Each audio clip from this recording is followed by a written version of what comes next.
near corner. It's caught! Touchdown, Alabama! Isaiah Bond!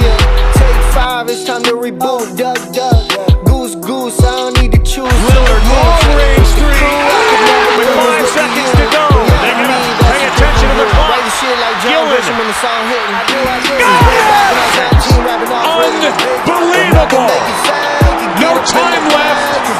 Eagles win. That one's drilled to left field. Isn't high enough. See ya! A walk-off grand slam. And the Yankees win. Judge hit 60, and the Yankees win in walk-off fashion. Please some triggers in. James, 2 seconds, 1 second for the win. LeBron James delivers. That's a winner in Cleveland. Hallelujah. Take 5, it's time to reboot. Duck. Who's winning? So I don't need to choose to the room. And it's blocked. And it's picked up by Will Hill. Will Hill runs down the sideline. Tips it down. Will Hill is going to win the game on a blocked field goal. Got a mismatch. Walker on the knee with 4. Kemba Walker. Step back. Walker. Tony. Kemba does it again. UConn wins at the buzzer. My mom taught me to move your feet, wires. Now tap dance, kicking ass like this FIFA. Welcome in, everybody. It's not 1, not 2, not 3, not 4, just kidding. It is 5. It's the Fifth Take podcast. You know me, N64 Skin, the local sex symbol. If you didn't know, now you know. We got my boy Clifford. Hey, I'm not going to say I'm a rapper, but if you don't know, now you know. Here is my boy Clifford Tarno. That's all I'm gonna say. You know, I don't want to. Don't call me a rapper, but it is what it is. You know, my man Chris Brown down here, and we got my man Stino, the local NBA legend out here, and that's us. That's what we're here to do: talk sports, get crazy, be a rapper. Who knows? Starting off real quick, we talked about it a little bit on Sunday. I know Biggie didn't appreciate that. He's rolling. I don't think Tupac did either. It just popped in my head as we were going. I just had to throw it out there. Real quick, I just want to touch back on some things. We talked about the NFL trade deadline this past weekend. We talked about it on Tuesday night. And we have a real, genuine, I know you don't see him very often in the wild, but we got him captured here tonight. Clifford Tarno, a real, genuine Cowboys fan. We're going to get an automatic reaction, an instant reaction from our man about the Cowboys trades that they did. So take it away, Cliff. Yeah, let's touch base on this real quick. Real fast. Start off with the passing of Keelan. Man, I'm like, after reading the story, it's I don't know what happened there, but damn, that's sad. But into some better news. We got. A lot of people are like, how do you feel about that, trading a first and a second round and then giving up Mozzie Smith all in one package for one dude? This dude is probably a top 3 defensive tackle at the run stop. And I believe for his career, he averages like 4 to 6 sacks a year. I'd have to truly look it up, but I'm happy with this trade. I'm also very happy with this linebacker that we got, Logan Wilson from Cincinnati. Yeah, buddy. This dude's a beast. He reminds me a lot of Sean Lee, Leighton Vander Esch. I think he's going to be real good for us. I do want to say, though, it's kind of weird that, like, they activated Malik Davis from the practice squad, cut him the next day, and then put him back on the practice squad another day later. That's kind of weird. But that is what the Cowboys have done in the trade deadline. We picked up 2 defensive players. God knows we need them. And I'm real excited to see what they do. We have a week off, so hopefully by the 17th when we play the Raiders, we will know if we made a good choice or not. Oh, yeah. For those people saying, oh, you should have just kept Micah. Shut the fuck up. We kind of talked about this on Tuesday a little bit, and I fell into the same, what you're saying is, I think they made a good trade. They got a lot of value for essentially picks that they brought in for the Micah trade. You know, so they traded out picks that they gave up or that they received. They gave up what they got back. and they just solidify the interior line. Hopefully it helps that run defense. And then at the end of the day, when you have somebody like Jadeveon Clowney and you add maybe another pass rusher in free agency this offseason, it opens up the edges for those guys because they're double teaming. You know, when you have Kenny Clark and Quinn Williams on the interior, it's going to open something up on the outside. It's bound. I'm going to tell you right now, with at the right guard you got Tyler Booker. At the left guard you're going to have. Oh, I'm sorry. Forgive me. I'm going off on offense real quick. Anyways, when you have Kenny Clark, now you have Williams, Jadeveon Clowney, and Ezaraku coming in on the left defensive end. I mean, you're good luck. That's a 4 stack that I don't want to fuck with. So adding to the linebacker core by the 17th against the Raiders, we have Agent Zero back. So he's passed his 21-day practice. So as long as everything's good, Overshown's back. So if we can fix, God, please, Butler, come back soon. If we can fix our corner issue by the 17th, look out. It's going to be phenomenal. But right now we got to fix our offense has struggled the last 2 weeks too. So hopefully we're not, that's not fixable. Yeah, I think at the end of the day, I think they made the right choices, the right trade packages. They sent out, Mozzie Smith, and they bring in Quinn Williams. That's a huge upgrade for them in that position. Speaking of upgrades, is we've got. Oh, am I frozen? Are we all frozen? No, we're good. Oh, okay. Sorry, I thought I was frozen for a second. Yeah. Speaking of upgrades, and we didn't get the word from Stino earlier in the week, but we've got Sauce Gardner to the Colts. Stino, what's your thoughts? A little torn on it. I'm not gonna lie, a little torn on it. I think we could have used a little bit of an upgrade in the linebacker room or in the edge rush position, but our weakness in our secondary has been the passing game so far this year, man. We rank, I think, bottom 10 or bottom 11 in pass yards given up. Granted, it's because the teams we're playing against are usually playing from behind, so they're having to pass a lot. But secondary's been a weak position for us, especially given the injuries that we've had in the secondary this year. But the one thing that I didn't like about it per se, a couple of things. Giving up the 2 first-round picks, granted they're going to be later first-round picks, but just the uncertainty that we have at the particular moment as far as future quarterback situation goes. You know what I'm saying? Not sure exactly what we're going to be giving Daniel Jones. It does look like we're going to be giving him an extension, just not sure on the amount of money. And speaking of the money, we gave Charvarius Ward $66 million this offseason. We gave Cam Bynum another $66 million this offseason. We gave Kenny Moore, I think, another $33 million this offseason. And we now have Sauce on the books, who just read up for another 120. Just between those 4 guys right there, that's close to $300 million just in the secondary. I mean, don't get me wrong. It's an important position, especially if you're trying to the teams like the Bills, the Chiefs, the Ravens, and teams like that. But I just feel like with all the money we're going to have to be spending here in the next couple of years to keep guys like Jonathan Taylor, Alec Pierce, Braden Smith, Quentin Nelson, and guys like that might be a little tough on us, especially if Sauce doesn't kind of turn around a little bit and go back to kind of his rookie form. Now, don't get me wrong. I think playing alongside Charvarius Ward, who's another former All-Pro corner, is definitely going to help.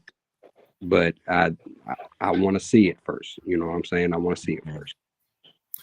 The one thing I did say about that is they've essentially put themselves into almost a win now situation.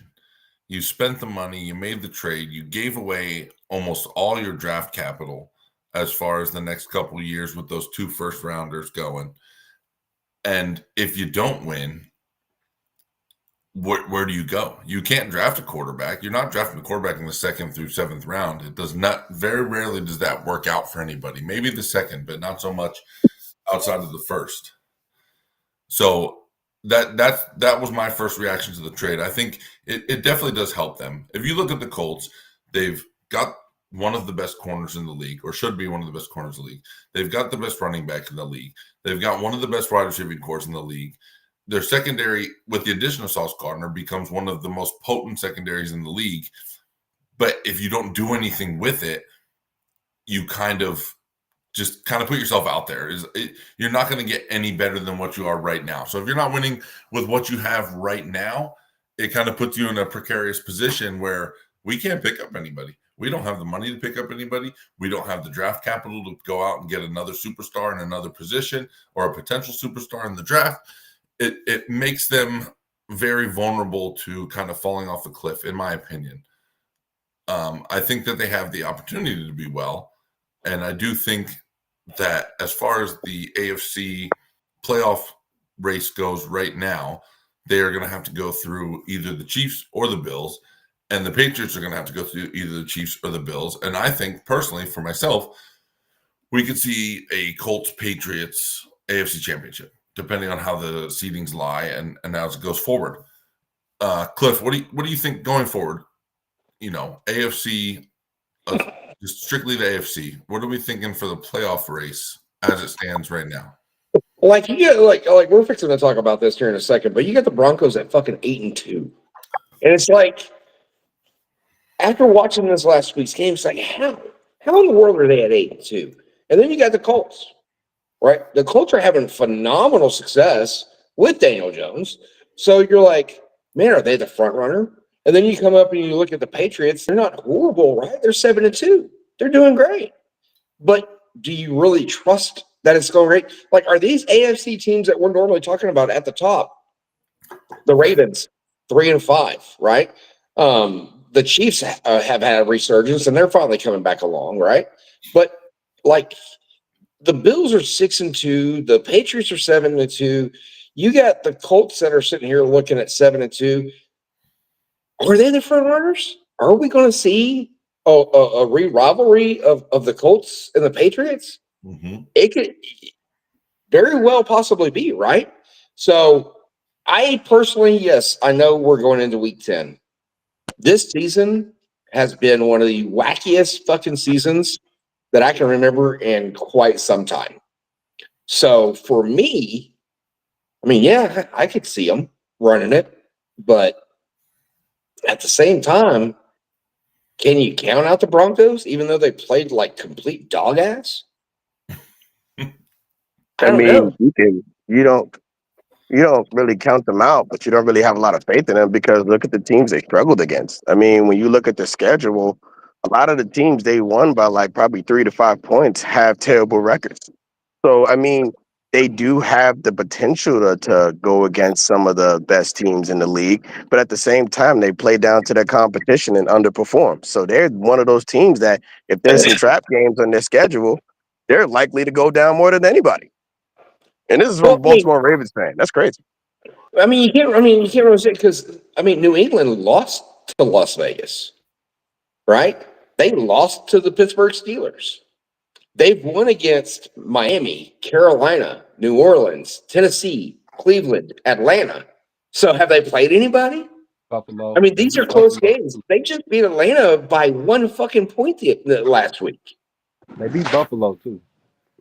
Yeah, they beat Buffalo. No, by 3 points. They beat Buffalo, but that's the only team when you look at who they played. You was talking about New England, right? Yeah. No, he's talking about the Broncos. No, I'm talking about New England. Oh, New They're England. 7. Yeah, New England's 7-2. But the games that they've won, just like the Broncos, you can go back and look at them. Who have they played?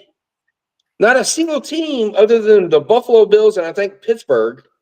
Other than those teams, none of these teams have a winning record. They are all under 500, if I'm not mistaken. The Pittsburgh Steelers and the Buffalo Bills are the only 2 teams that they've played with a winning record. As a matter of fact, if I'm not mistaken, and I'm going to go out on a limb on here, but between 1, 2, 3, 4, 5, 6, 7 teams that they've played, all 7 teams, I think combined, might have 10 wins. So is it safe to say that in a certain as far as this seasons go, you can literally say the AFC is kind of wide open between about half the teams in that conference? Mm-hmm. Yeah. The AFC is just everything is fucking this entire season. AFC, NFC. I don't care what team you root for this year. But if you were typically a top 15 team, you're not. You're not really in the top 10 this year. It's a weird fucking season. Yeah, I think it's a really weird season, man. I think just a couple of days ago I was looking. They say the Chiefs, as of right now, are not slated to make the playoffs. If the playoffs was to start today, they would be the 8th seed and they would be out. But most places still have them with the highest percentage chance to still win the Super Bowl this year. Well, yeah, they have Patrick fucking Mahomes. Right. So I think that just kind of tells you when you got a team that's, halfway through the season, that's not even slated to make the playoffs at the moment. It's still favored to be a Super Bowl team. You know what I'm saying? But you can kind of look at the Chiefs and say the same thing. Yeah. That's the craziest part too. Yeah. Even with Patrick Mahomes, they go against their division rival, and they lost to them. They kind of got dominated with that too. So it's like, I mean, I understand how great Patrick Mahomes is, but how the Chiefs are looking right now, can we really say that they're going to dominate the AFC? Oh God, We're just going to keep using history. Let's be real. They're number 3 in their division right now. They're number 3 in their division. Right? They only have a winning record of 5-4. The Chiefs are 5-4. The Ravens are what, 3-6. Like, help you make this shit make sense. Because again, it's week 10, and we're looking at teams that are typically top 5, top 10 teams every year with winning records in the regular season, just the regular season alone.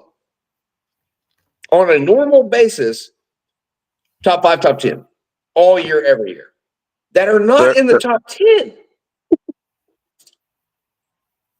I can explain Baltimore injuries. A lot of injuries. Lamar Jackson being out from.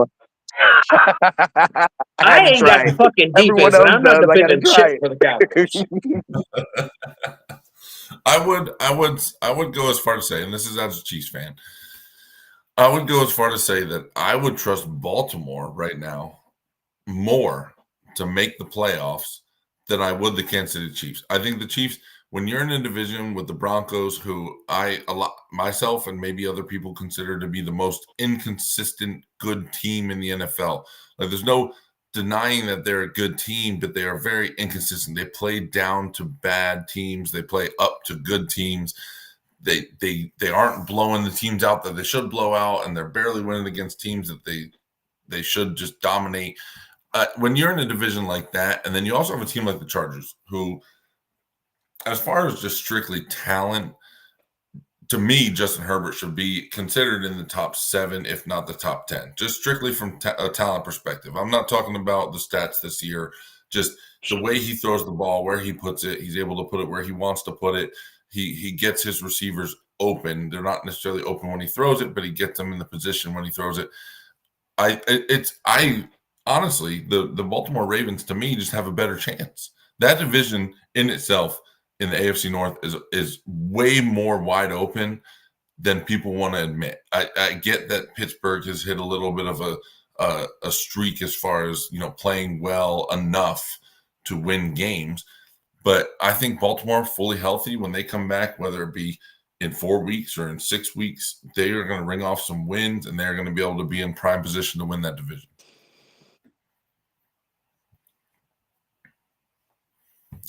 So you're saying there's a chance? I always said there was a chance. I honestly always, we remember this conversation that we had weeks ago when Lamar went down and Kyle Hamilton went down, Roquan Smith went down.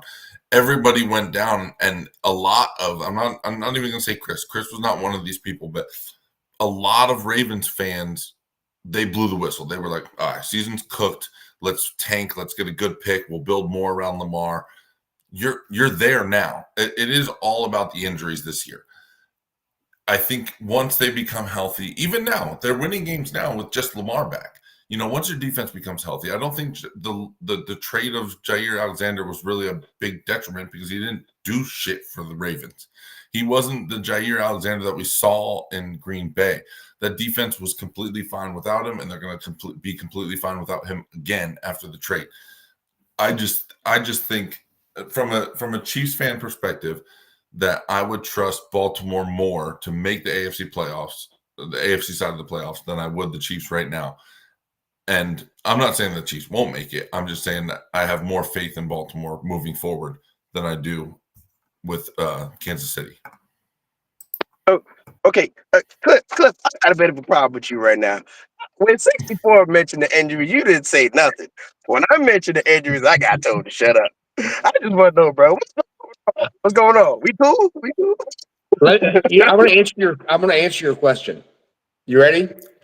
I stopped listening completely because he drug on too long talking about fucking Kansas City and Baltimore Ravens. No, listen, Kansas City sucks ass right now, and I don't care why. It doesn't matter that you're Mr. fucking Rice for 6 weeks. Who cares?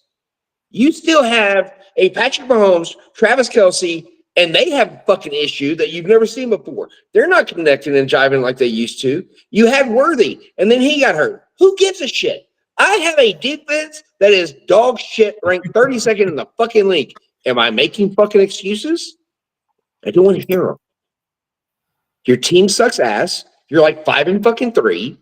You're in third place in your division only because the Raiders are worse. And that's not saying much. I wouldn't take that level of respect personally, 64. I'm just saying. Let's quit making excuses for our teams because there's no excuse that's fucking worth saying. You're a professional fucking athlete. You get paid more money than your lowest paid person on your fucking team, on your league minimum pay, makes more than fucking the four of us combined times 2. True story. Fuck them. They're professional athletes. If they can't play football, get a new fucking job. Injuries. That's fair. That's fair. Who gives a shit I'll about do the their injuries? job. I'll do their job for them. I don't know. I mean, they get paid off of what they can do. So if we're trying to compare the guy that gets paid the league minimum to the guy that gets paid the most, I don't know. I know styles and matchups win fights. That's You're what still I do a know. professional fucking athlete, right? You get paid to do a job. Do your job. In the words, I think we can bridge this together. In the words of the great and ginger Brian Scalabrine, I am closer to LeBron than you are closer to me. And I think that paints a really big picture as far as professional athletes go, that no matter how good you think you are compared to the least talented NFL player, they are still 10,000 times better than you are in every single aspect. And I think that's kind of where you're going with this, Cliff, is that you are paid to do a job. You're an athlete. You're there. Just get it done. You want more money? Get better. Yeah. You want more money? When you have the opportunity to fucking show what you can do because somebody else is hurt, don't be a Go out bitch. there and Do what do you're it. supposed to do. I'm with you. I don't see it as bad enough because you know what I'm saying. Like, there's just some people that can just do stuff that you can't do. Like, let's be 100%. real. But that person that can do stuff that you can't do, you can do stuff that they can't fucking do. You're a professional athlete just the same as them. Yeah, they can run a little bit better, but you might have a better fucking arm. Prove that you have a better arm. Prove that you can put the ball placement more. Like, ever since Lamar went out, Zay Flowers has become almost the number one fucking receiver in the league because he's the only one getting targets or catching the fucking ball. Right? Yeah, and they've lost like 3 out of the 4, but 2 out of 3 of those games. But Zay Flowers' numbers look fucking great. So obviously the quarterback's good enough to get him the ball. What the fuck happened to Derrick Henry? Why the fuck is Derrick Henry only getting 38 fucking 40 yards a game? What the fuck's going on there? Same thing. Make it make sense, Chris. I've said this earlier in the season. Everybody looked at me like I was bugging. I said when Derrick Henry goes over 340 touches for a season, the next year his production dips, and it's not like some crazy dip. You can literally check his career. Literally, This is a crazy fucking dip, bro. I don't know if he's going to make 1,000 yards this season. Personally, for me, I think he'll hit 1,000. He just had 119 last week, so. Yeah, but the 2 weeks before that, did he break 60? Yeah, but it only takes what? You play 17 games, you hit 107 of those. You have to be. You better fucking hurry up and catch up. He's behind. You got to be bog standard in the rest of those to hit 1,000. I think the way that and we're getting a little bit like out there, but the way the NFL set up nowadays, I feel like 1,000-yard rusher is not this glorious thing that it was. What was it? No, it's average at best. Yeah, I think 1,200 is probably the new standard, even 1,300 or 1,400 at this point with the amount of games they play. Like we're talking. My bad. I just want to say this real quick. Sorry, but if you're the number one back, you're the only guy that's getting touches. 1,000 yards in a season is mid. If you're running back by committee of probably about 2-3 backs, then 1,000 yards can mean a little bit more. It can mean above average, but that's about it. Right.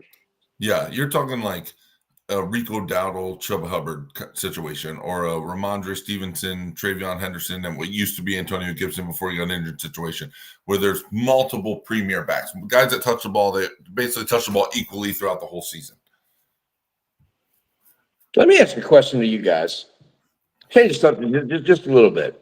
But you just mentioned a running back that I am having a conflict with here. Rico fucking Dowdle. Why do you lose your starting running back and you bring, Rico in, and Rico fucking carries your team for 3 weeks? Motherfucker carries your team for 3 weeks. And then your number one comes back and you're like, fuck you, Rico. Why do you not play the hot hand? They are. No, not for the last 2 weeks. When Hubbard came back, fucking Rico barely got any touches. But this past week, it was because they finally go, oh, we're sorry, Mr. Rico.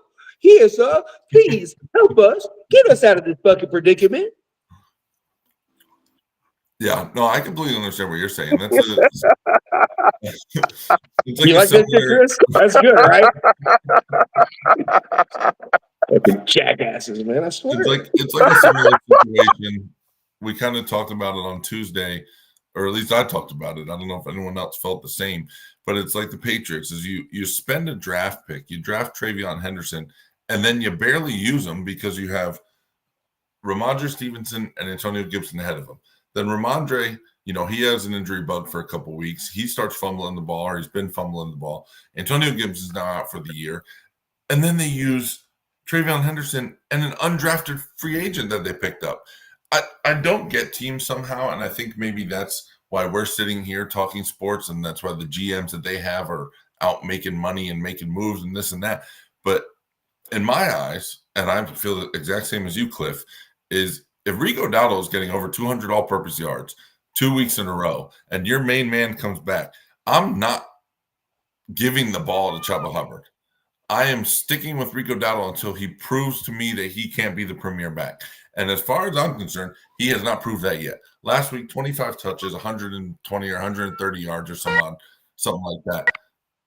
Why would you not stick with that? I mean, to me, that's a good stat line. That won you a game against the Packers, who a lot of people consider to be a top team in the NFL.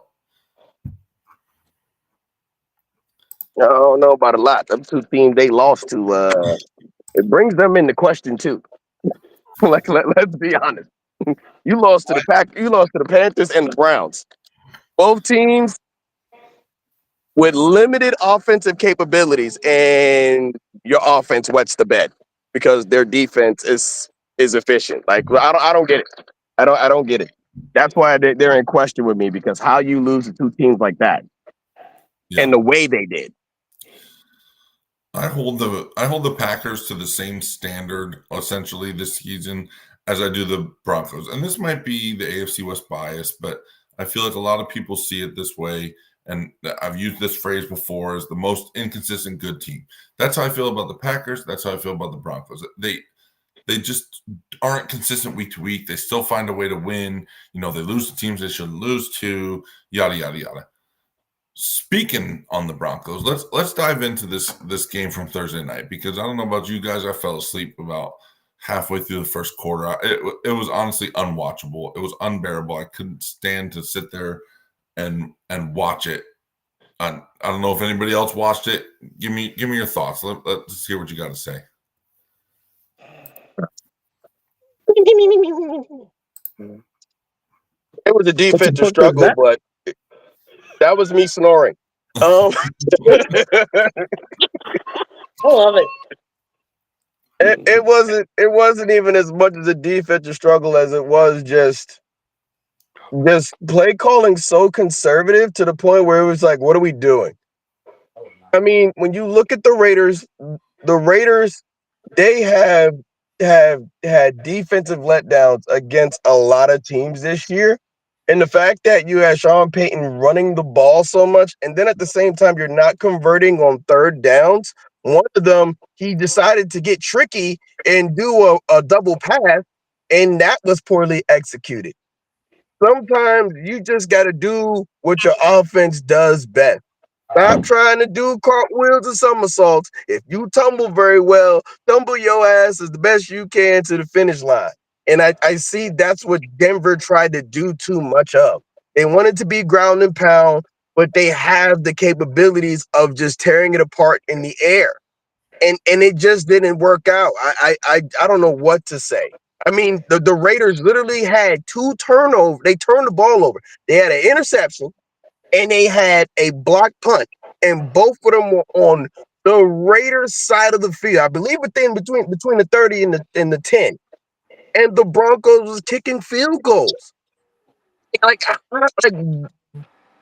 on, your offense is supposed to be high powered, and against a team with a Max Crosby and nobody really knows the name of anybody else for real, you went in the bed. Like, come on now. I'm sorry. That's why I don't really have a lot of confidence in the Broncos right now. You know, you sit here and look at the yards. The total yards for the game, right, was 408 total yards for the game. Like, what the fuck? How do you make it make sense? There should have been at least 4 touchdowns scored, right? Somewhere, somehow, some way. But we didn't even get that. We got 2 touchdowns and a fucking field goal. Mm-hmm. There wasn't a single point scored in the fourth fucking quarter.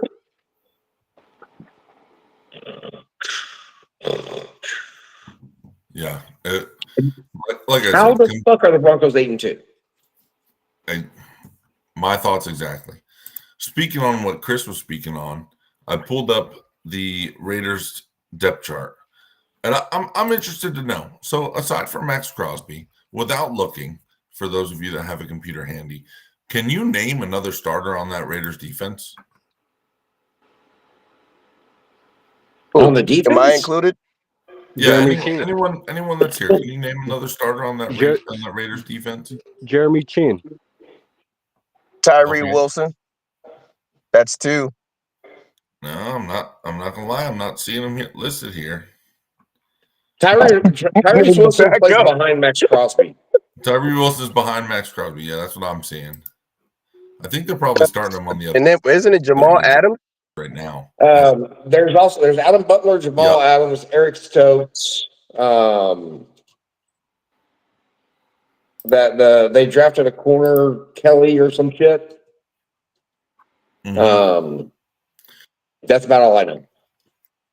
But the I can point tell you being anybody is else. you're supposed to be this premier team. Your offense was clicking on all cylinders last year. You only lost to the Chiefs on a blocked field goal. You only lost to this team on a last-second Hail Mary.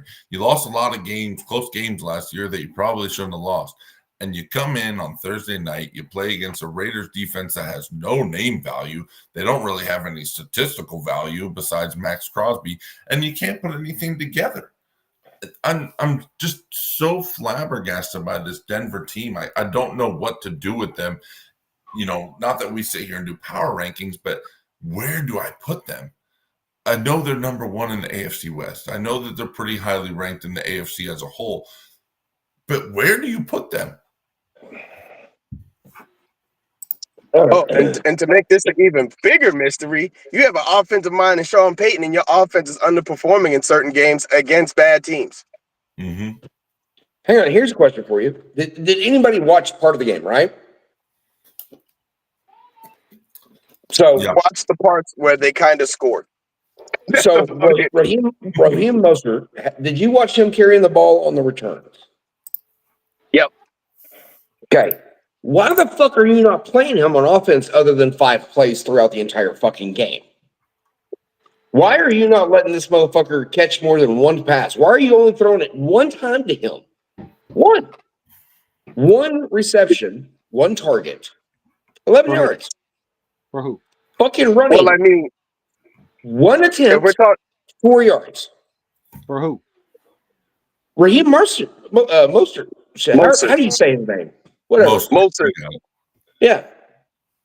So it's like, what your return guy is getting more yardage in his returns. Actually, let me look this up real quick. Let me see if I can find this, because I'm almost certain something in my head tells me this dude got more return yards than your entire offense did. We Make that make can sense. explain the offense part. We can explain the offense part. When you have an all-pro edge rusher, you might want to chip him. I think they only chipped him 3 times the whole game, and he wreaked havoc in the 3rd and 4th quarter. Geno Smith was running to the right and throwing the ball away at least 4 or 5 times. That's how bad he was tearing the game up.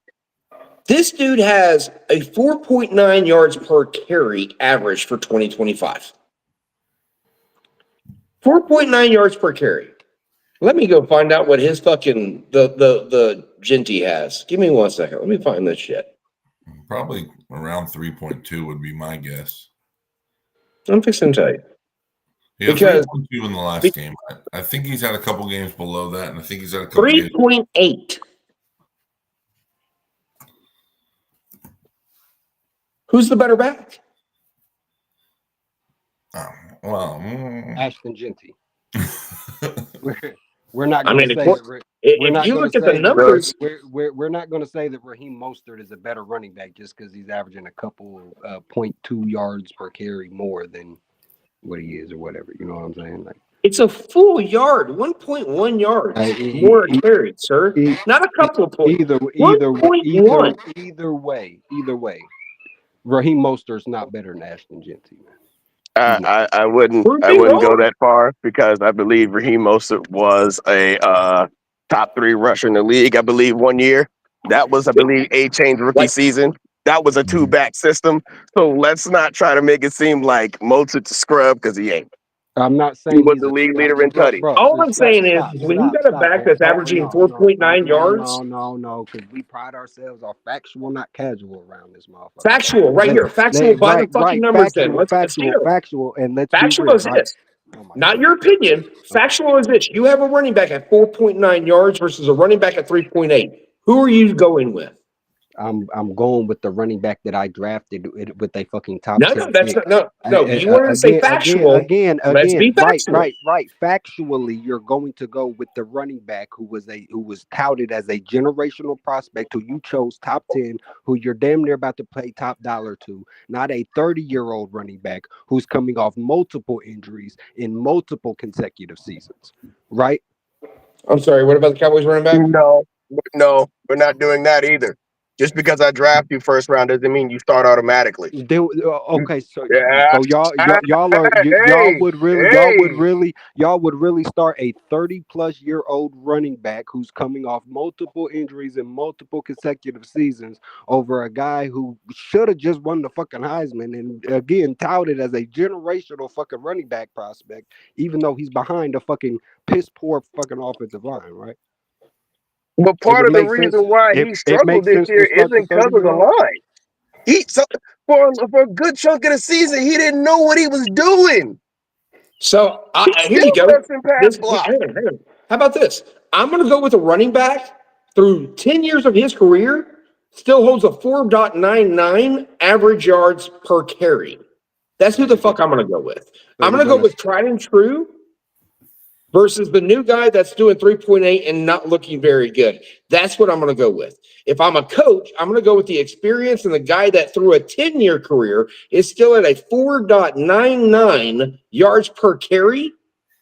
Then the guy that, top 10 pick, great. He's averaging 3.8 yards. Okay. That's who I'm going with. That's factual. Okay. How many? What is Raheem Mostert doing in the receiving game? Can you tell me that? Throughout his career, he's at an 8.12. Nope. Stop. I don't look, bro. We're talking Okay. about Hang on. we're talking Be about specific. 2025, bro. I don't care what he did in 2023 or 2022. Okay, you ready? 2025. I got the answer. Bro. You ready? 9.5 yards per catch. How much? 9.5 yards per catch.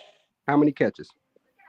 4 yards or 4 catches, 4 targets, four receptions. 4 targets, 4 receptions at 38 yards with a long of 14. So that's 9.5 yards per catch. He ain't missed one. 4 catches though, bro. Right. So why are you not using the guy touches. here? Let's pull up. Let's go back to Genty's. Right. Let's go back to Genty's. Ashton Genty's been one of their best receivers all year until Brock Bowers got back. Slow internet. Apologize. Come on, you can do it. I got faith in you. You can do it all night long.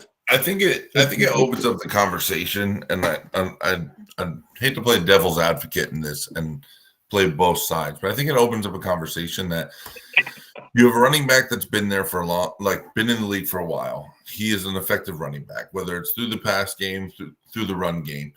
And then on the other side, you have a running back that you took him in the top 10. You want to use him. You want him to be good. He has the ability to be good. I think it opens up a can of worms where they could use both, kind of split it up a little bit. Maybe run a 2 running back system, whether it's one guy's in this play, one guy's in this play, maybe the type of play. I don't know. Something, but as far as Raiders go, something has to change. I get what Stino's saying. You use a top 10 pick on this guy. You want to put him in the game. You want him to be effective.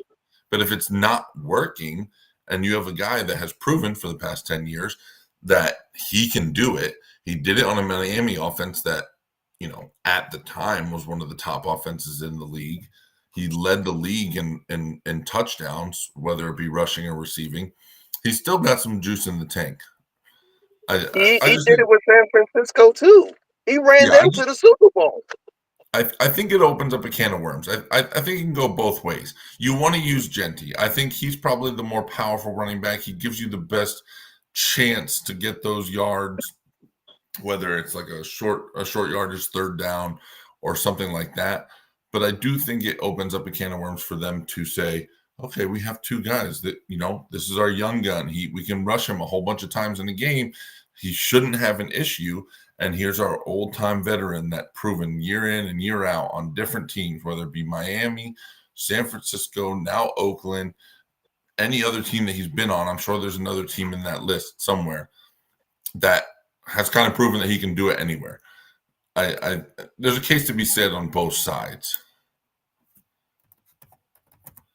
Do you have those stats, Clifford? You got your internet cooking? Oh, yeah, it's up. Yeah, I was just waiting. So Genty right now is averaging 5.9 yards per catch.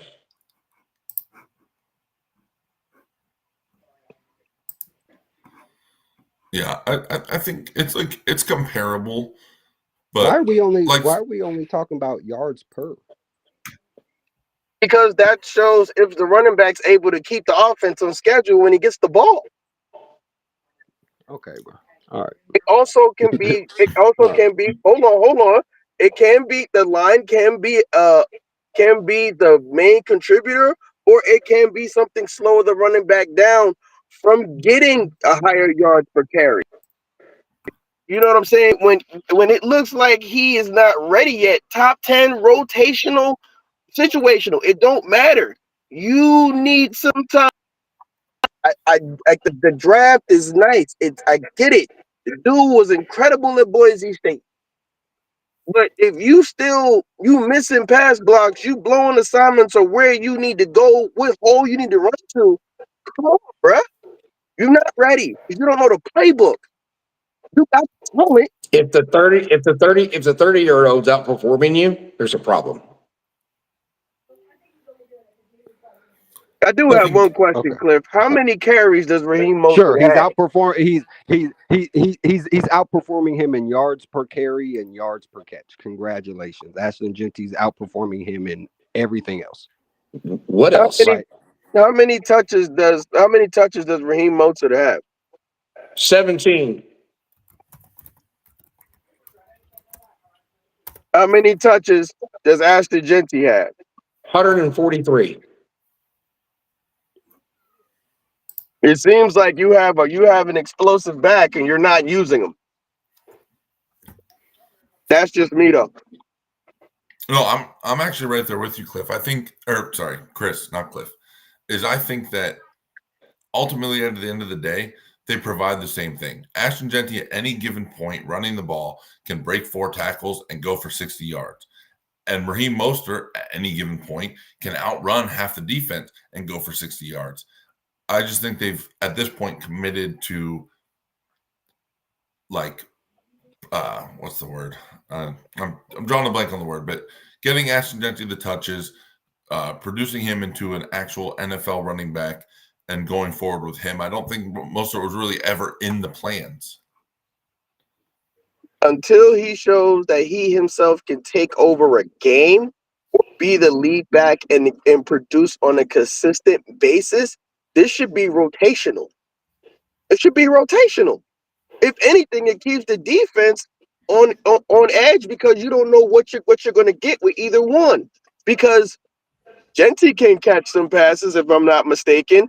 So can Raheem Mostert. So the play calling can vary with either back, and plus you're keeping them fresh. They should be rotational.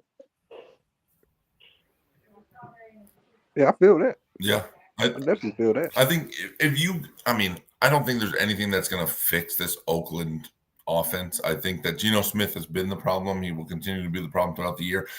But as far as running back perspective goes, you can give more touches to Raheem Mostert. I don't think you're losing too much. I think you're keeping both of them fresh. Like Chris just said, you keep both of them fresh. You get them both touches, and maybe they're more effective when they have less touches. You know, in Genty's, in what I've seen with Genty, yes, he led the nation. I believe he led the nation rushing last year in college.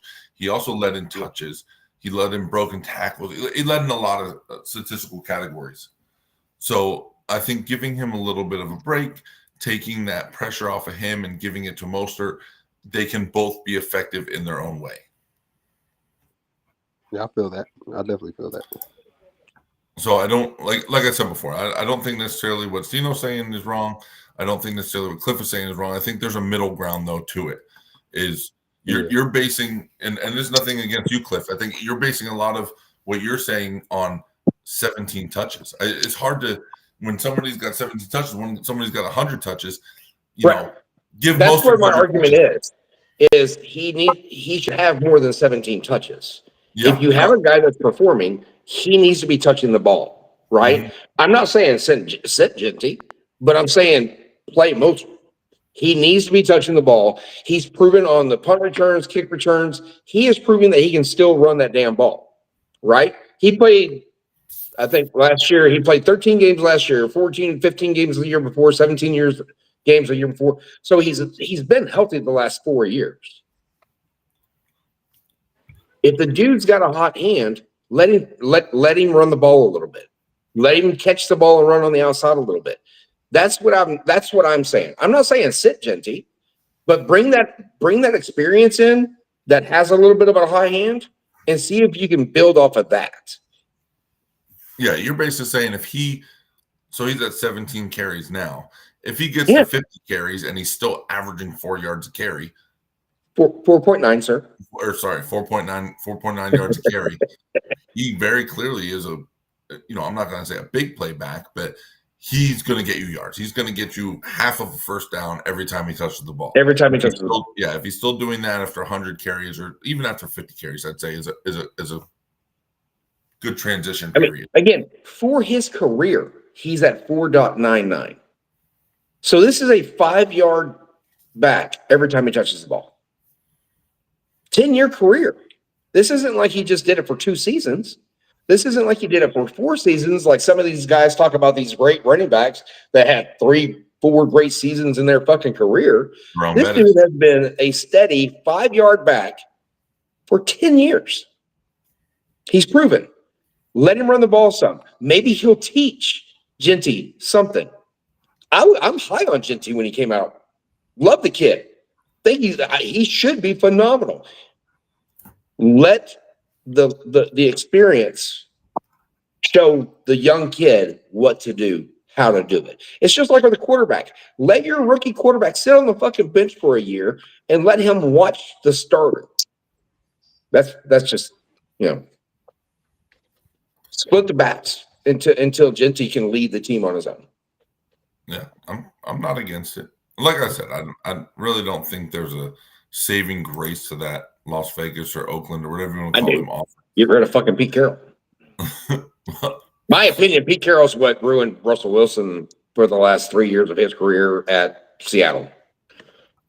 I think he ruined the Legion of Boom by not running that ball. Yeah. And here we go again. I mean, I don't know. I'm high on Genty. Don't take it as I'm not high on Genty. I just think you should play your experienced hand. The guy that has shown for 10 years, really and truly. I mean, when did he come in? 2015. So out of 108 games for a total career, he's only ran the ball 775 times, 3,871 yards for 4.99 yards per carry. I mean, he didn't score a single touchdown his first 3 seasons. Yeah. And I mean, speaking just on Mostert, he just had a rough start to his career. I think he started really did. in Miami. He went to San Fran. He went to Cleveland. He went to Baltimore for a couple games. He didn't touch the ball. It was Miami, then Chicago, San Fran for 1, 2, 3, 4, 5 years, and then Miami for 3, and now he's at Vegas. Because he's usually always hurt and he gets inconsistent with his play. Played 17 games. Inconsistent. Played he's had 15 games. He's had 4 seasons in 11 years where he's had more than 100 touches, bro. Yes, there's no team that he's ever been on that's viewed him as the premier or even close to a premier running back. If they did, it was because their primary running back was probably hurt and wasn't playing. So a rebuttal to that. A guy that was never looked at as a starter, you take the first 3 years of his career away where he only had 36 touches, right? So that's 3 years wasted right there. And still healthy. His year that he only played 9 games where he got hurt. Hang on.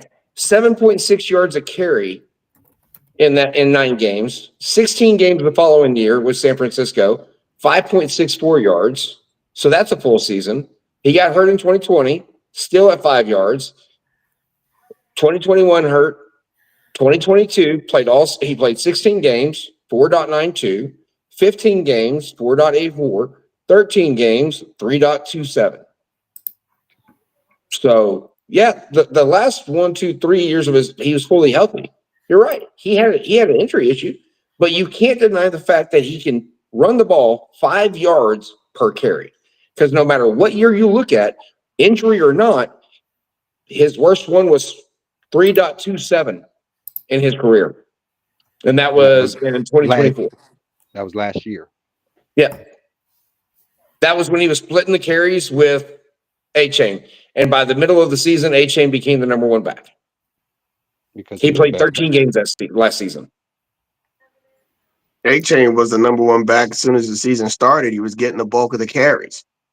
So when you look at Because he this was the guy's better back. career, even though it has a lot of injuries in it, when he's on the field, he's explosive. I would still put the guy that when he's healthy and not on the training table can make a difference than the rookie that we've seen in several games. It just looks like he ain't ready yet. We're not saying this was going to be Ashton Gentry's career. We're just talking about this year. And it's a good argument because he's showing still some of that explosiveness. Yes, it is on limited touches, but wouldn't you want to know more because this dude is getting almost 5 yards a carry? I'm right there with you. I will say we have gone pretty long within the time, but I do want to kind of get a couple predictions here real quick. You know, we might have to go a little bit over an hour if everyone's okay with that. Yeah, let's run through the games real quick for the We'll run weekend. through them pretty quick. We'll see what we can do. So Yeah, let's stop arguing about the Raiders. yeah. First game. I think we broke it down pretty well, though. Like, both teams are shit. How the fuck are the Broncos, 8-2, 7-2, whatever they are, and then you got a running back that's, averaging 5 yards a carry, use him a little bit more, maybe, who knows? But running through the games. First game up, we got Falcons Colts. Colts all day. Nobody's taking the Falcons. Yeah, look at Chris's face. I'm taking the Colts too. I'm taking the Colts too. Hey, Shit. whoa, I got hope for Michael Penix, but I'm taking the Falcons. I'm not taking the Falcons. I'm taking the Colts. Yeah, 100%. Nah, They can't stop Jonathan Taylor. That's what I think. Yeah. Ultimately, it comes down, and I think that we've seen this week to week. We're on here discussing football, and we see it. It comes down to like what Falcons team actually shows up. But ultimately, like Chris said, I don't think they can stop Jonathan. I don't think Taylor. this one matters. Yeah, I'm taking the Colts. I gotta say this: we cannot use the Pittsburgh Steelers game as a marker for where the Colts are, because when you look at the receivers of the Colts and the DBs of Pittsburgh, to me, as far as physicality and size, it was a perfect matchup. The thing we didn't expect from that Colts game was the offensive line to get abused as bad as it did. Yeah, facts. Now I'll say this about that Colts Falcons game though, man. I think I think the Colts should win this, but I think it could be a little bit of a sneakier game just because some of the defensive line players that we have not playing, like DeForest Buckner not being there, who's a top 5 defensive tackle in the league. You're not you're not going to have Samson Ebukam there, who's usually the starter opposite Laiatu Latu, and Tyquan Lewis, who's one of our essential role players on that defensive line as well. He's going to be out too. All that being said, man, that defensive line is they might struggle with Bijan Robinson and Tyler Algier in that running game, man. I'm not going to lie. Now, I know the Colts, we do have a top 5 run defense right now. I think we're only giving up about 89 yards a game or something like that on the ground right now. But with those 3 guys being out on that or on that defensive line, man, I think that could spell a recipe for losing for the Colts, man. I'm not going to lie to you. Mm-hmm. All right, so next game up, we got the Browns and the Jets. Well, that's a shitty flight It's there. easy. It's easy. Who's the starting quarterback for the Browns? Dylan Gabriel, I do believe. Then I'm picking the Jets. I don't know, man. Hey, as long as Myles Garrett's still playing, bro, it's hard to go against that too, man. Yeah, I get that, but what we have seen with Cleveland on a consistent basis is that offense be inconsistent, that defense wears down, and then the points come in bunches. Yeah, that's true. That is true. I mean, And the you Jets have are on Myles a Garrett high. chasing. The Jets did win last week. You know, it's their first game ever. They're on a high, so maybe. And you have Myles Garrett chasing around Justin Fields. I don't know. I'm not gonna lie. I'm gonna go the opposite of everybody else. I'm gonna go the Cleveland Browns, Oh simply no, because. no, I'm picking the Browns. Oh, Yeah, me too. Me too. Me too. I Yeah, think no. think Chris is the I'm picking the lone wolf in Browns. this. y'all made it sound like you were taking the Jets there for a second. Yeah, Chris is the lone wolf in this one, I think. Okay, I'm hey, taking- I'll be Yeah, there. there you go. There you go. Give us the howl. I'm only taking the Browns simply because the Browns defense compared to the Jets offense, I think Dylan Gabriel could put up one passing touchdown and they could win this game. It could be a 7-3 game. This could be the most low-scoring game of the season. It could be 3-0 for all I care. I mean, should we take bets on this? Whose game is going to be lower scoring? The fucking Raiders and Broncos, or the Jets and the Browns? I say the Raiders and Broncos. Yeah, I think it's going to be tough. I think the Browns and Jets are going to have a higher scoring game than what we just saw. But I still think give There's Dylan one Gabriel thing. 2 mistakes. Give him 2 interceptions and 2 passing touchdowns. I still think they can win that game. I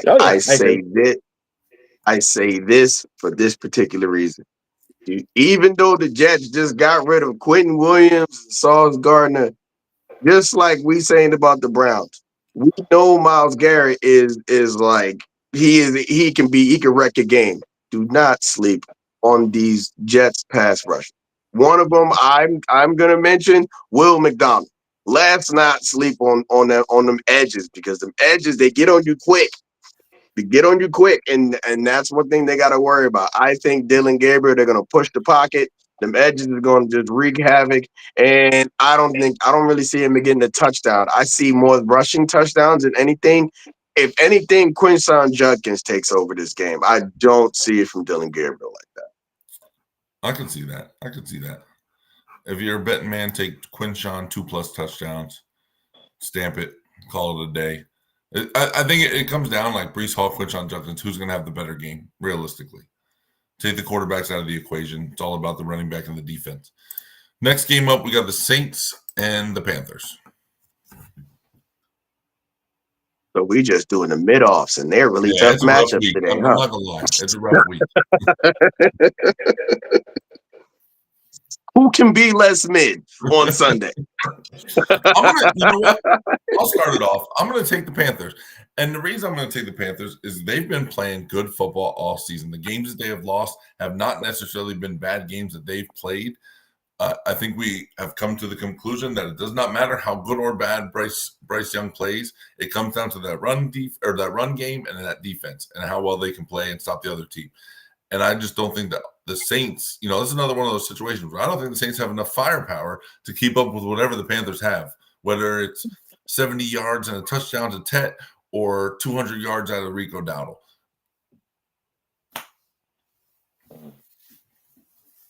Can I be honest? I hope so. I wouldn't be surprised if this is a lower scoring game than the Raiders and Broncos game. You have a rookie quarterback. Not a chance. I wouldn't be surprised though. I mean, just think about this for a minute. The Saints are a pretty good defense. Their problem is they just don't know how to finish games. And then when you look at who they're going against, the Panthers, I mean, like Bryce Young can be pretty pedestrian, but if they stop that running game and say the Panthers got to play from behind like a touchdown and you got to throw the ball, do you really trust Bryce Young? Not necessarily. All right. So here's the thing, though. 7-3 it is. The Saints themselves are averaging like 13 points a game, right? So right then and there, they're only 4 points shy by themselves. Carolina's good for 14, in my opinion. So there's no way they're going to be a worse game than what we saw last night. No, I think against the Saints defense, Carolina's good for at least 21, 24. Right. I'm telling you right now, there's no way that this game is going to be worse than fucking Broncos Raiders. No way. I do think to your point, Chris, I do think the Saints do have a couple solid defensive pieces over there that can kind of keep the game relatively close. But I do think ultimately, I just think the run game between Rico Dowdle and Chuba Hubbard, and then Teterow and McMillan being able to just burn Kool-Aid McKinstry, who I think is extremely overrated, to be honest with you. I just think that Carolina offense is just going to be able to put up a game like they did against Atlanta. You know what I'm saying? Just maybe even drop 30 on them. You know what I mean? So What? Why y'all talking to me like I'm picking the Saints? I'm picking Carolina. no. I was I'm picking the Saints. I mean, Do you think Tyler Sherrill gonna do that? It's a toss-up game, man. It's one of the. It's a toss-up game. I feel like this game is a toss-up, and that I mean, because I was just trying to make a little parlay on DraftKings earlier as well. I seen that the Texans and the Jaguars game, they're both at a minus 115 on that spread there. So that's a very toss-up type game there too. So. I think you know how everyone says there's three things in life that are guaranteed: death, taxes, and Chris picking the Saints every single week. No, sir. No, sir. No. You're not gonna do this. Against the Bills, I picked the Bills, and today I am picking the Panthers. So that's not even guaranteed no more. That guarantee's been done for like 5 weeks. They got their first win. All bets are off. This one. So this next game is interesting to me. This, honestly, for me, might be the game of the week. We got the Patriots-Bucks.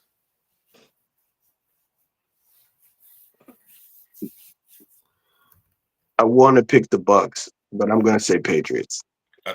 Honestly, Chris, I'm going to say the same exact thing. Every fiber of my being is saying, hey, the Bucks are a better team. But those Patriots, I don't know what they're doing. They're making it work. They've made it work with the fumbles. They've made it work with the inconsistency at the wide receiver position. Their defense is keeping them in games. And then Superman Drake May. I'm off the Josh Allen train. Thank you for the MVP last year, Josh Allen. You had a great season. You're having a good season this year. Drake May is starting to become that best quarterback in that division. Voter fatigue.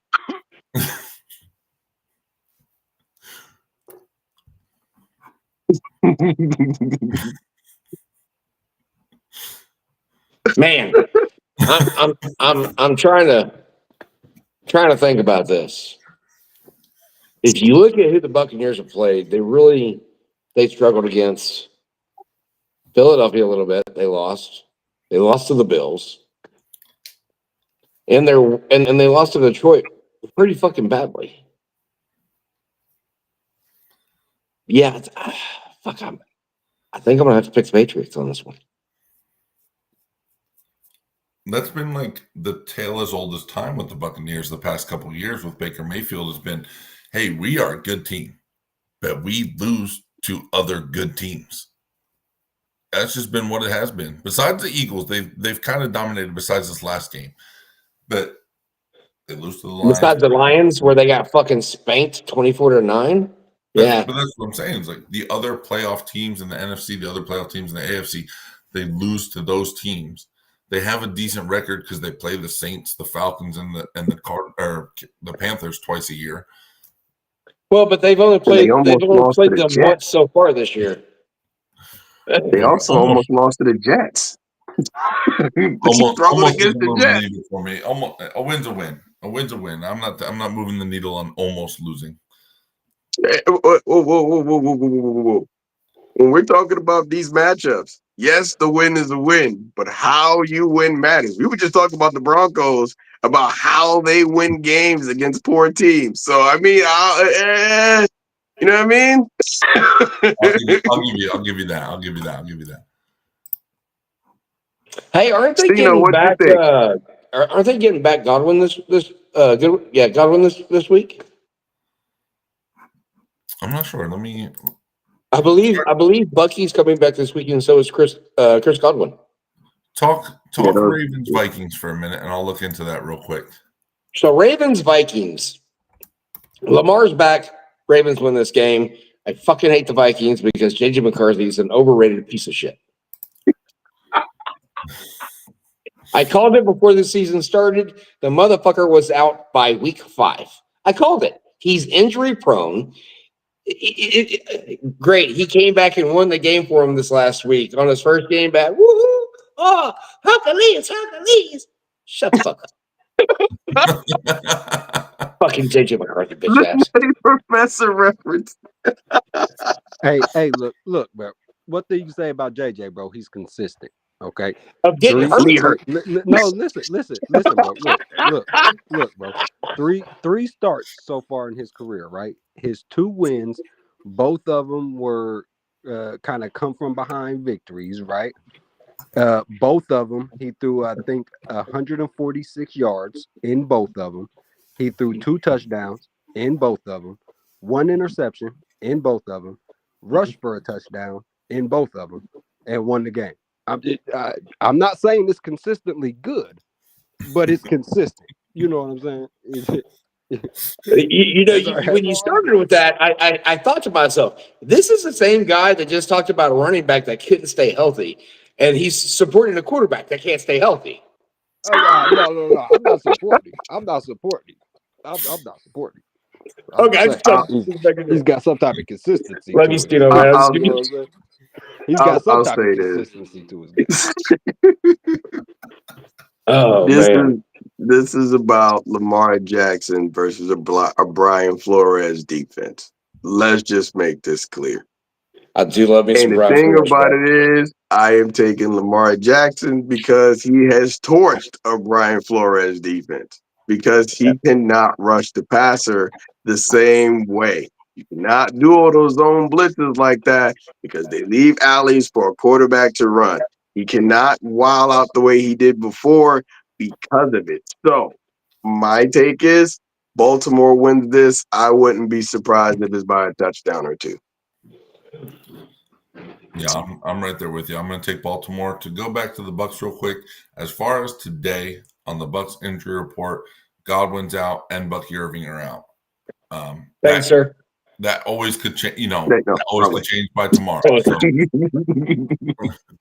So that could always change. But as far as it stands today, next game we have, which was surprisingly a good game the first time around, we got the Bills-Dolphins. I mean, that's a divisional game, man. So I'm sure at some point it's going to have a little competitiveness to it. But other than that, man, I don't see Dolphins putting up much of a fight here, bro. I think Buffalo's after the first quarter, after Buffalo actually just realizes that they're playing a football game and just got there and stuff, man. They're actually going to start putting belt to ass, I think, man. So Yeah, there's too much turmoil in Miami. Just fired the GM. The head coach is I mean, they've already said they're firing him at the end of the fucking season, essentially. You got your Tyreek Hill out. Like he wanted out. Motherfucker got out. yeah. He just got a leg up on everybody else. Yeah. You got a leg up out that door. So no, man, I mean, really and truly had high hopes for Miami before the season. I really did. I like to as a quarterback. I think he does need to retire. I think I would not risk my life for that career. Just me. But yeah, the Bills are going to put belt to ass so bad that probably midway through the third quarter, Josh Allen's going to get sacked. He said get sacked. You said get No, sacked. sacked. Somebody asked so much, okay, you sacked. finally give up a sack. No, he's going to get sacked. Sit down. Okay. Oh, Ben. sack. Okay. We thought Yeah, you he's meant going to SACK, get not He's going to get put on SAT. the bench because they're winning so badly. They're going to be winning by so much. Before the end of the third quarter, they're just going to say, "All right, just have a seat."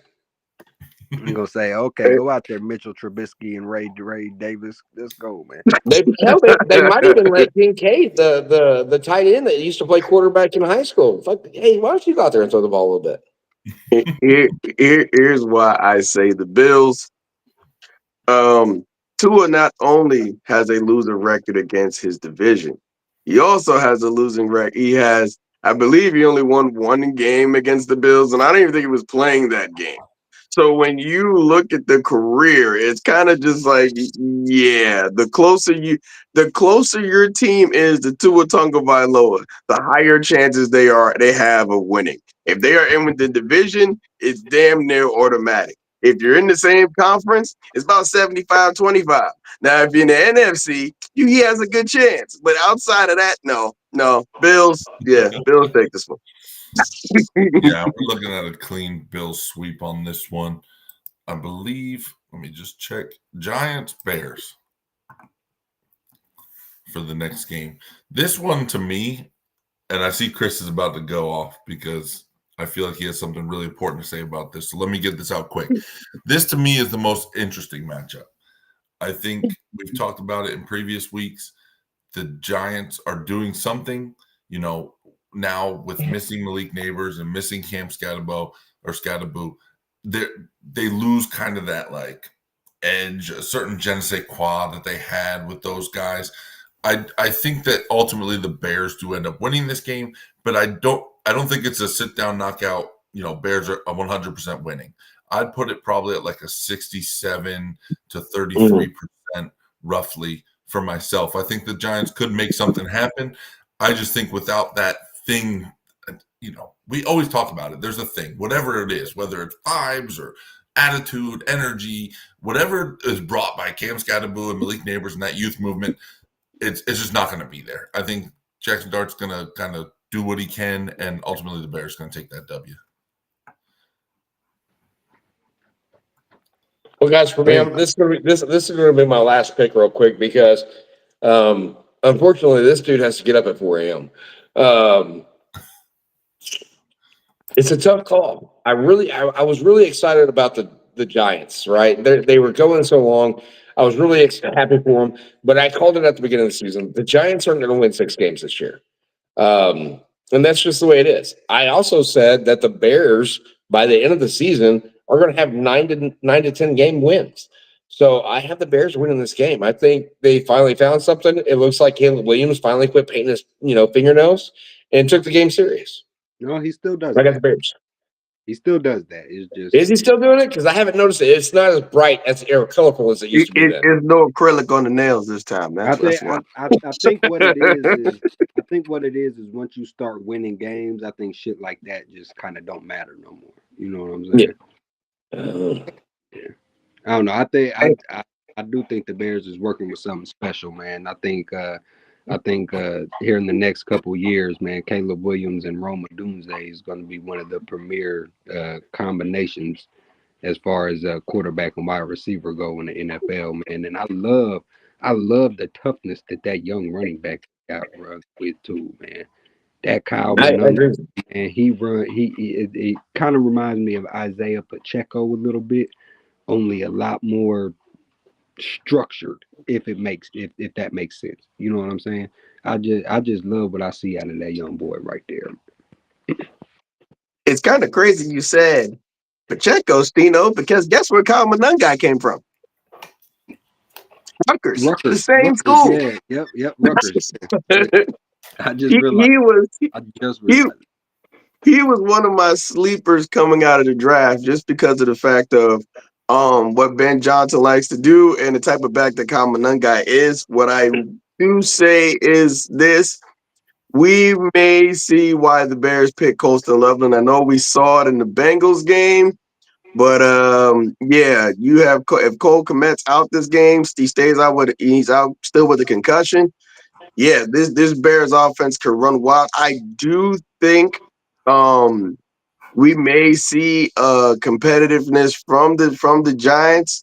I do worry about that pass rush though, because left tackle is still a question for the Bears right now. It's just when you look at how that offense is flowing, it's looking really good, and I'm concerned about their defense though, because they gave up a lot of points to a Joe Flacco last game, even though they did have turnovers. So this game could be the game of the week. It can be. I mean, we got to see what Bears defense we get, and how does Jackson Dart perform a week after Cam Scatterboo is I mean, like 2 weeks after Cam Scatterboo's injury. Does he do what men do in that 5 steps after a breakup and skip to part 5, which is acceptance and ball out?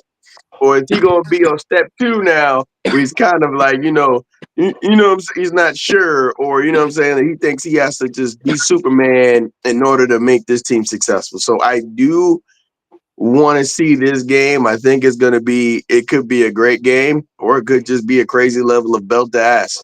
Bears. Let's quickly go. There's 6 left. We'll say goodnight to Cliff.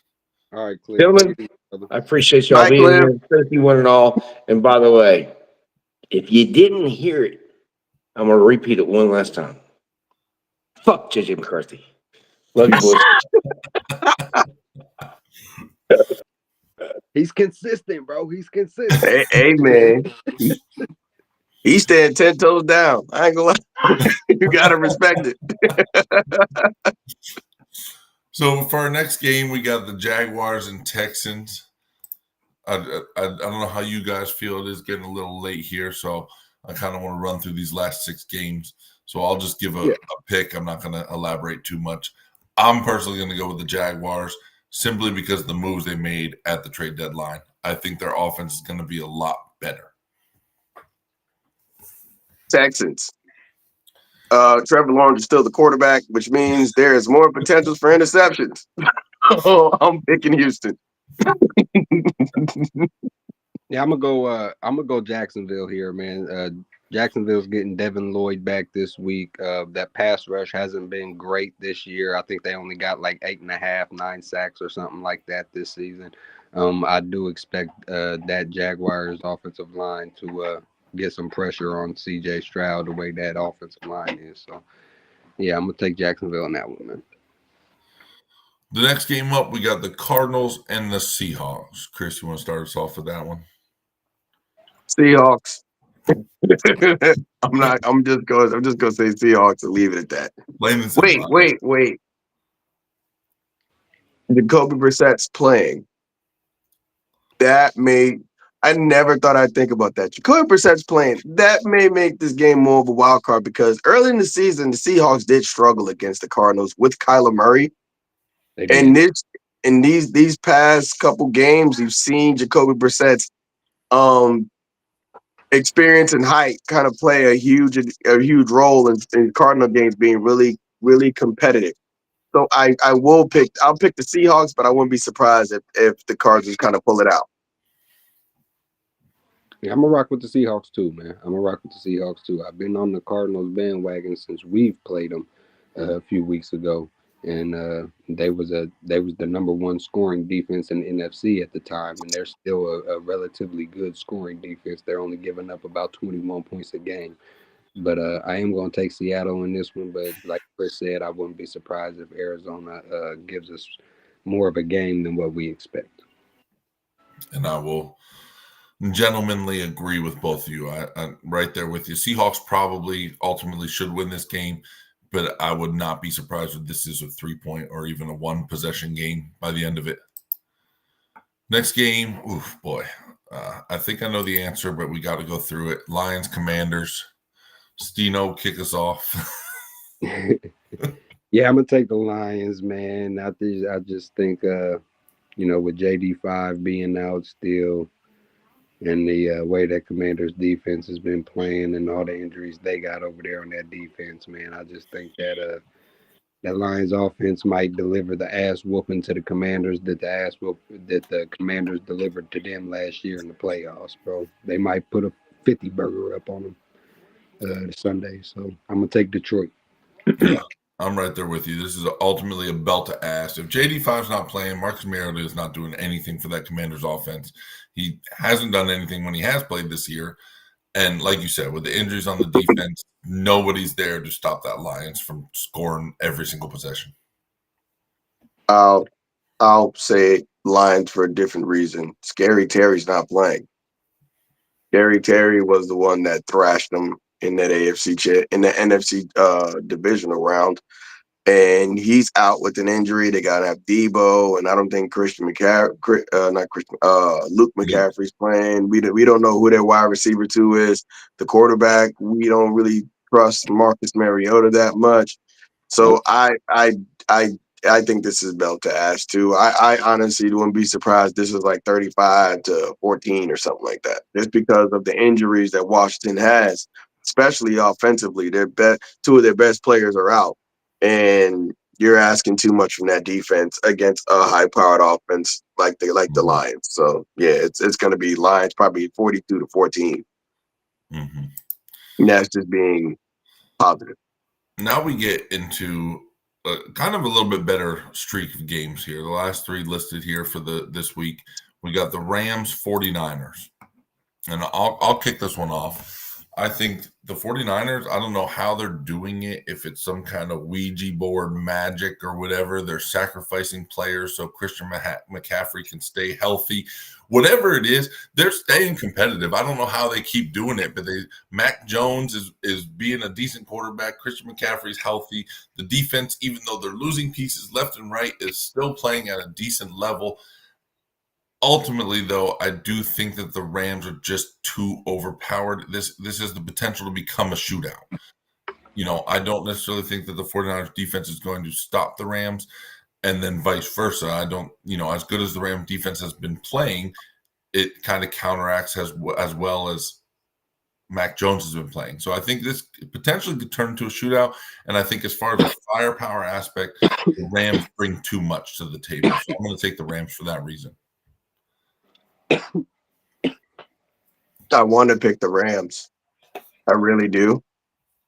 But I'm going to pick the Rams. And the reason why I'm going to pick the Rams is because Fred Warner's out.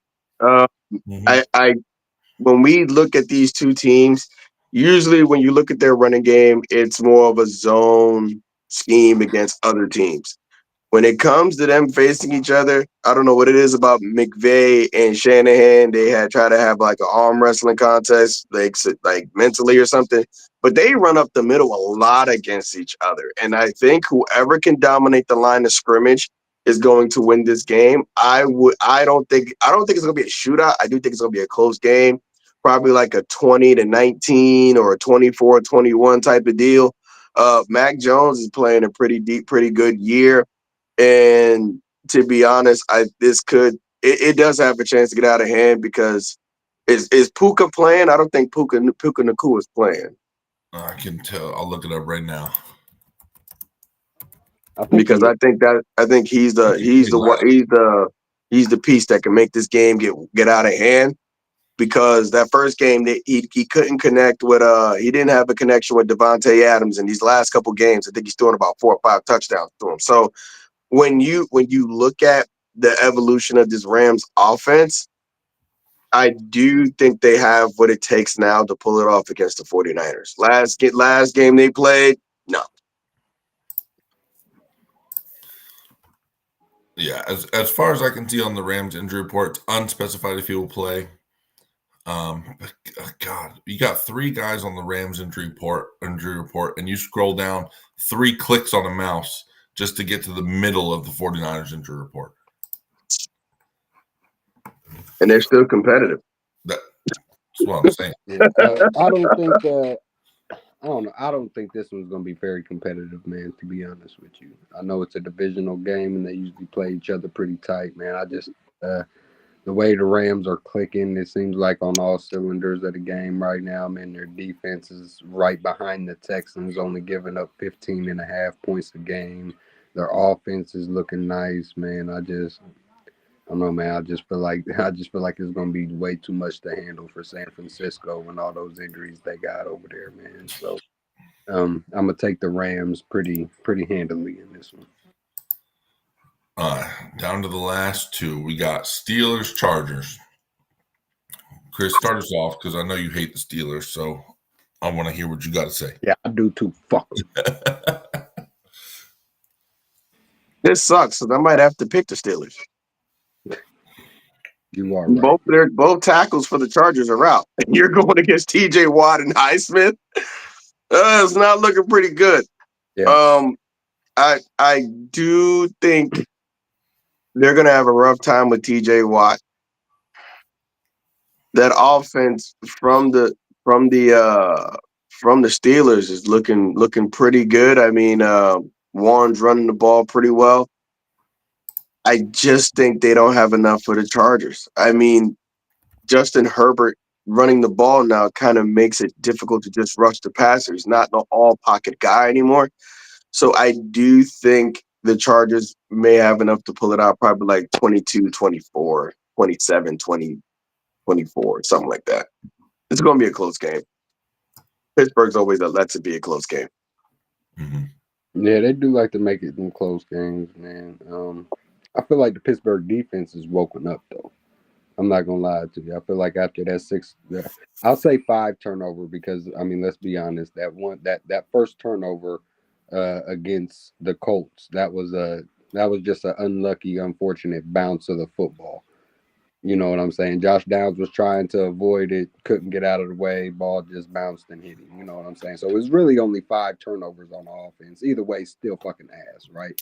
But I mean, you force a offense that had only committed, I think, 4 or 5 turnovers all season. You force 5 in one game, basically shut them down. And I don't know, man. I just think they're coming off a really, really hot game, and I think they're going to try to continue that streak, man, against a offense that's kind of banged up, especially the offensive line. So I'm gonna take Pittsburgh in this one. Yeah, I'm kind of following the same path as Stino with this. Is you've got a quarterback in Justin Herbert who's got all the talent in the world, but this year he's on pace to throw the most interceptions he ever thrown in his career. And when you combine that with a Pittsburgh defense that is making, I will say making, I'm not even going to say forcing, they're making people turn the ball over, whether it be pressure on the quarterback, making them throw it fast and making bad decisions, or getting to the quarterback and making him fumble the ball. It's just a recipe for disaster for that Chargers team, in my opinion. And I think that they're going to really, really, a little bit of what you both said. They're missing their tackles. They're going to get back there. They're going to force turnovers. In one way, shape, or form, it's going to happen. I think we could see another multi-turnover game for a Pittsburgh opponent. And if you're the Chargers, what has been your downfall every single year, whether it's regular season or the playoffs? When you turn the ball over more than one time in a game, you lose the game. And it's always been like that since Justin Herbert has been there. And they're timely and they're costly and they're at the wrong time in the game. And I think that's something that we're going to see here is costly turnovers, maybe in the red zone or at the end of the game, that's going to just kind of hand Pittsburgh the win, ultimately, at the end of the game. And then last game, Monday night, we got Eagles-Packers. Stino. This one's tough, man, because Packers this season seems like they've been one of those teams that they play a bad team and they struggle, maybe even lose, but they play a good team and they look like the team that they should look like. You know what I'm saying?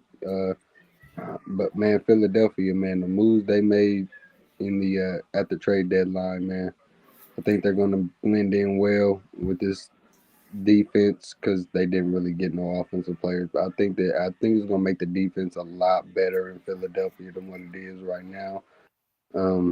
I do think it's going to be a lot closer game than what people expect, though, man, especially going into Lambeau. I'm going to take Green Bay in this one, man. I'm going to take Green Bay. Sorry to all my Philly fans over on TikTok, Dope, Santana, Wick, all y'all, man, but I got to take Green Bay, man. I'll start with my prediction, and I'll just put it out there now. I'm going to go with Green Bay. I don't think the issue with Philly necessarily this year has been the secondary or been the depth at cornerback, which is what they went to fix in the trade deadline. I think those pieces that they got, as just said, it's going to fix something, but I don't think that was ever ultimately the issue. I think it comes down to offensive inconsistency.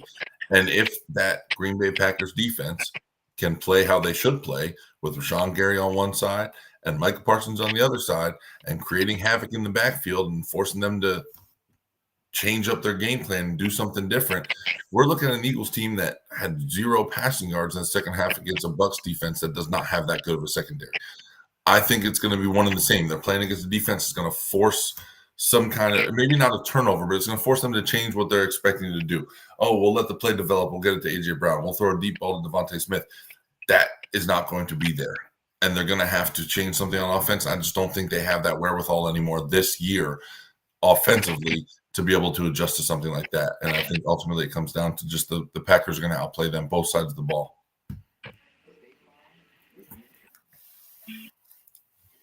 Chris taking the Eagles. I can already see it.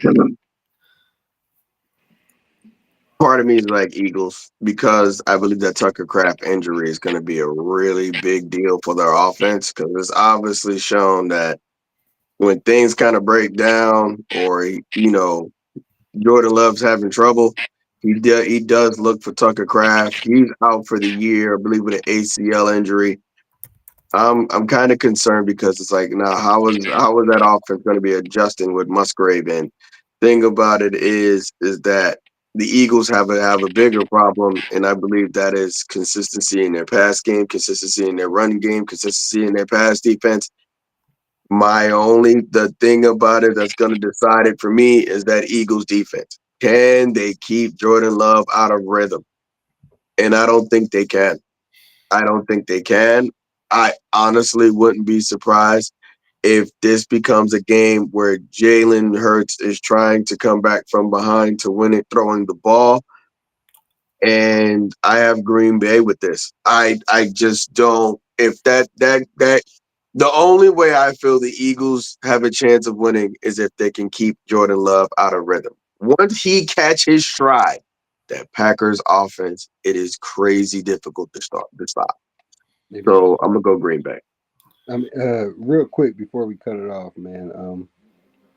Speaking on the Tucker Kraft injury, man, we got to remember that Luke Musgrave and Tucker Kraft, I do believe, were taken in the same draft. Luke Musgrave originally was the starter over Tucker. Tucker just became the starter only because he's a better blocker than what Luke is. So I don't think we're going to see a huge dip off as far as the production from the tight end room between Tucker Kraft and Luke Musgrave. But I do think maybe the run game might suffer a little bit with the loss of Tucker Kraft just because of how good of a blocker he is in that run game and how effective he can be in that. You know what I'm saying? So, yeah, I quickly ran over here to the injury report, and I think as far as the pass game goes, outside of Tucker Kraft, you have Matthew Golden did not practice today. You have Christian Watson, who's on limited practice this whole week. Dontavion Wicks, limited practice all week. Xavier Williams, limited practice all week. He's really, ultimately, at the end of the day, he could be missing 3 to 4 options on that offense. So I think it goes even further past the Tucker Kraft thing. I do think, and Green Bay's been like this, we've kind of had this discussion as well in the past, is that they usually have about 5 to 6 receivers that they can kind of plug and play. They've done it for years. You think back to the Jordy Nelson years and Donald Driver, Jordy Nelson, Randall Cobb, all through the years, they've always had random guys that just pop in and have a good game. So I do think that somebody, if they do win, which I do think they will, somebody's going to step up and have a good game. I don't know who it is. I wouldn't put money on it, but somebody on that Green Bay offense is going to step up. They're going to have a real big game. I'd go as far as like 140 yards and 2 touchdowns, whoever it may be. I'll put $1 on it. I'll say Xavier Williams, but I don't see 2 touchdowns in this future. They've been using him more and more in that offense. Yeah, he has been. It's so weird because for years, and I don't want to go too far into this. We can talk about this next week. But for years, they've been like, oh, we don't have a number one guy. We don't have a number one guy. They draft Matthew Golden. They can't get the, whether it's the timing or the connection, whatever it is with Jordan Love. I was brain fart there for a second.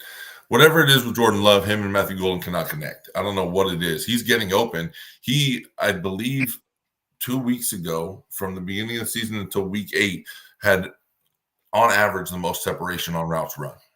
He just couldn't get the ball to him. I don't know what it is. But that's a talk for another time.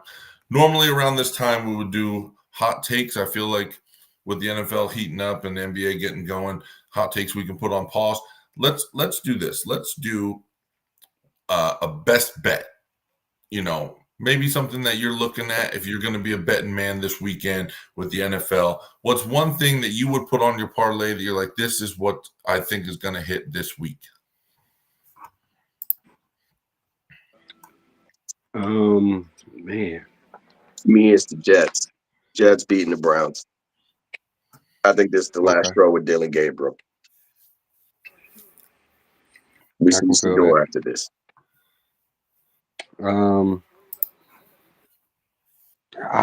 I hate to sound like a homer here, man, but every time I make a parlay that's got Jonathan Taylor for at least 2 touchdowns on it, Mhm. it hits. So, and he had a bad game last week.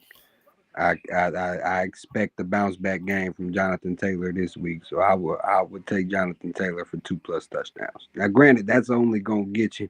You bet $10 on that. That might only get you $12. Yeah. Last I checked a couple hours ago, an anytime touchdown for Jonathan Taylor was at like a -400. Mhm. So it was a guaranteed at this point. I think a 2 touchdown was like a +200 or something like that. So. I will go ahead, Chris. I got to make an adjustment because a certain quarterback finally took first team reps this week. If Okay. he's in the game against the Browns versus Jets, the Browns can win that game. I'm not going to say the name. We all know who. For me, He who shall not be named. for me this week, I think the one thing that I'm going to absolutely put down, and it might not be plus money. I think it's probably still sitting at probably a -145 or something like that. Is Sam Darnold with 2+ passing touchdowns or 1.5 passing touchdowns over. I just think that against that Cardinals defense, there's going to be plenty of opportunity to make those throws. He did it, what do you have? 3 incompletions, 4 touchdown passes last game. He's kind of hitting the stride with the Seahawks offense. That to me is almost a guaranteed bet at this point. Again, just for everybody listening, this is not betting advice. This is just what we think. We're not professionals. Don't go out and put this bet in and then comment on this video and say, hey, you guys screwed me out of $10. That's just what we think. And that's also the end of what we got going on today. We went a little bit longer today. Hope you guys stuck around. Shout out to our boy Peter. I'll bring his comment up one more time. This was my favorite comment. This was my second favorite comment. This one was my favorite. He wants to know what boys are, so maybe we'll dive into that next week. Peter, man, we understand 2025. It's hard to tell what a boy and a girl is nowadays, and no disrespect to anyone in the LGBT community or anything like that, man. But we would do the due diligent research and finding out the exact definition of what a boy is, and we will get back to you next week, man, for sure. I promise. You can do that one, Stino. I'm not touching that topic. I'm not touching that topic. No. We'll have our behind the scenes research team do that for us. Man. Yeah, we all got elves or what do they call those things they put in the yards? Gnomes. No. Yeah. We all got elves or gnomes sitting at our house ready to do some research for you. So we'll get that figured out. Catch us next week on Tuesday. Not 1, not 2, not 3, but not 4. Sorry, I almost miscounted. But the 5th. It's been a long day, fellas. I'm not gonna lie. Y'all